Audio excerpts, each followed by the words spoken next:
3:17 in the morning. My front door exploded inward like a gunshot, and standing there in the dark was Karen Davies, the president of our damn HOA, wearing a pink tracksuit and holding a flashlight like she was leading a SWAT raid. She shouted that my German shepherds were combat breeds banned as of midnight, and she had the paperwork to prove it. Her words didn't even register before Titan's low growl filled the room. All I could think was if she touched my dogs, she'd never walk back out that door. Let me back up. I'm Marcus Hale. 20 years on the force, 15 of them as a K9 handler. When I retired, I thought I'd earned peace. My wife Lisa and I founded, at least for a while in Maple Shadow Estates, a picture-perfect neighborhood with identical lawns, pastel mailboxes, and an HOA that promised community harmony. Karen Davies was the smiling face of that promise. She welcomed us with brownies, a binder of rules, and a smile that could freeze lava. At first, she was just the kind of harmless control freak suburban life seems to breed. But power is a drug, and she was hooked hard. It started small mailbox colors, grass length, the date you could hang your Christmas lights. She said it was for uniformity. We all went along too polite or too tired to argue. When she fined me $100 for staining my deck the wrong shade of cedar, I laughed it off repainted and told Lisa we'd met our local dictator. But the laughter didn't last. Her control seeped into everything, neighbors turning on each other, fear hanging over the cul-de-sac like humidity. And I had something she hated, 2 retired K9s, Titan and Nina. Big, disciplined, and loyal as hell. She saw them as a threat to her perfect beige kingdom. The Whisper campaign began dangerous breeds' aggressive temperament, total lies. A week later, she pushed an emergency rule through all combat breeds banned. No hearing, no notice, just her word, and a midnight email. I planned to fight it legally. Until that night when she stopped pretending. The silence woke me first. After 20 years in uniform, you learn to recognize wrong silence, the kind that hums before chaos. Then came the rumble deep and steady from my dogs. I grabbed my mag light, crept down the stairs, and saw their ears pinned forward, bodies coiled. A metallic scrape came from the door, then a kick. Wood splintered. The door flew open, and there she was, flanked by 2 masked men holding catch poles. I thought maybe I was dreaming, but dreams don't smell like fear and splintered pine. Karen. What in God's name? I started. She cut me off, waving a paper like a warrant. You're in violation of Covenant 14B. All combat breeds are hereby banned. These animals are to be surrendered immediately for relocation. Relocation. Sure. And I'm the Queen of England. Her men stepped forward. Titan's growl dropped an octave. I raised my hand. Stop right there. One ignored me, swung the pole toward Titan's neck. Bad move.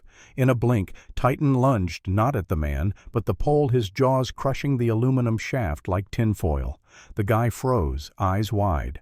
I moved in fast and controlled, striking the second man behind the ear just hard enough to drop him. Nina sprinted to the doorway, blocking escape. It was over in seconds. Karen's face went white. "This is assault," she screamed. "I'm calling the police." "Please do," I said. "I'd love to explain why you kicked down my door at 3 a.m. She left, shaking, promising to ruin me. I almost wished she'd try. By sunrise, she had. A citation taped to my broken door, daily fines for harboring prohibited animals. She emailed the whole neighborhood a grainy fake video showing a German shepherd attacking a fence clearly doctored. Still, fear spreads faster than truth. Some neighbors crossed the street when they saw me. That's when I realized this wasn't over. It was war. I called Dylan Vega, an old Marine buddy, half genius, half chaos. He showed up in a beat-up pickup, looked at my door, and said, "HOA, trouble." My favorite. By nightfall, he'd wired the house like Fort Knox infrared cameras, motion sensors, everything streaming to a secure server. "If a squirrel farts on your lawn," he said, "I'll have a 4K video of it." For the first time in days, I smiled. Then the real discovery hit. My neighbor Sam Coe, a quiet accountant, had been battling Karen too.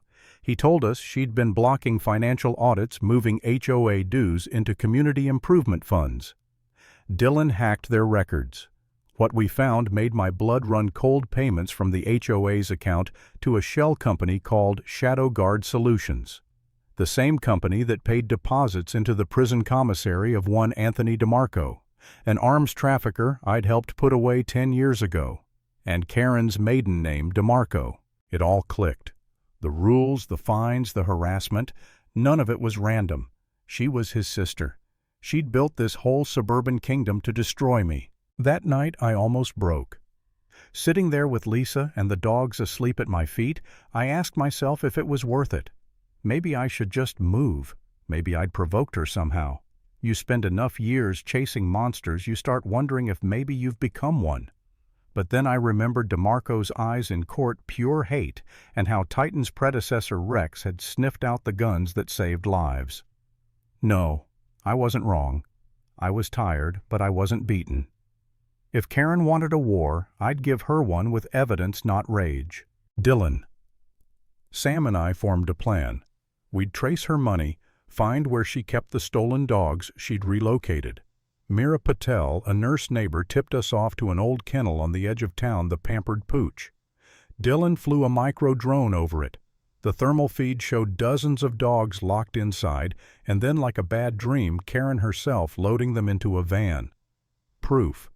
We had her. I was about to call 911 when a message buzzed on my burner phone, a court order for the seizure and euthanasia of Titan and Nina signed for the next morning.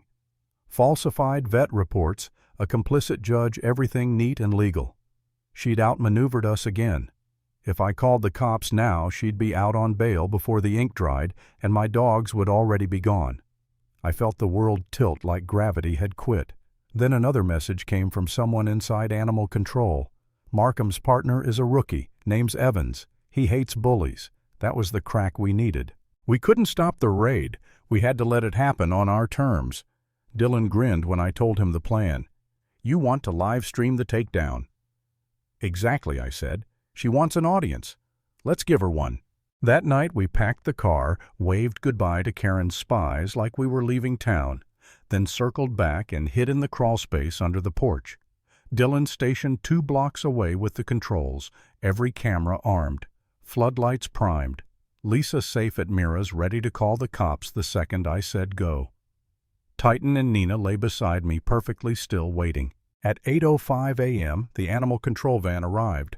Evans knocked, peered in, left. To the world, the house was empty. 10 minutes later, a black van crept down the street. Karen sat inside, smug as a cat. She signaled, and her 2 goons slipped out, cutting through my fence. I whispered, "They're in position," Copy Dylan said, "ready to make them famous." The back door cracked open. Now, I said. The yard exploded with light. 4 industrial floods turning dawn into noon. Every phone in Maple Shadow buzzed with an emergency alert. Live home invasion, hail residents. The 2 intruders froze, blinded. Titan and Nina burst from hiding, circling fast and silent, herding them into the open like cattle, never touching them. It was beautiful, controlled power discipline, everything those fake videos had tried to deny. Neighbors poured onto lawns, watching on their screens and in real time. Then sirens. 2 cruisers slid to a stop out front. Karen's van screeched around the corner, too late to hide. She saw her men pinned in the floodlight, cameras everywhere, her own community alert system broadcasting her downfall to every phone. An officer motioned for her to step out. She looked at me standing there, dogs at my side, and the realization hit her she'd lost. The cops took her in. Her goons folded within the hour. The raid on the Pampered Pooch uncovered 43 stolen dogs, including Kilo, a missing state police Malinois. The story blew up nationwide. HOA president turns out to be crime lord's sister. Karen DeMarco Davies was charged with everything from burglary to racketeering. Her empire of pastel and paranoia collapsed overnight. As they led her away, she glared at me one last time, eyes full of the same venom her brother had. But there was no power left in it, just the hollow rage of someone who finally met a wall they couldn't control. And that's where my story ends, not with victory laps or celebration, just the quiet satisfaction of watching a tyrant face the light she'd spent years avoiding. Sometimes justice doesn't wear a badge or a robe. Sometimes it's just a man, 2 loyal dogs, and a camera that never blinks.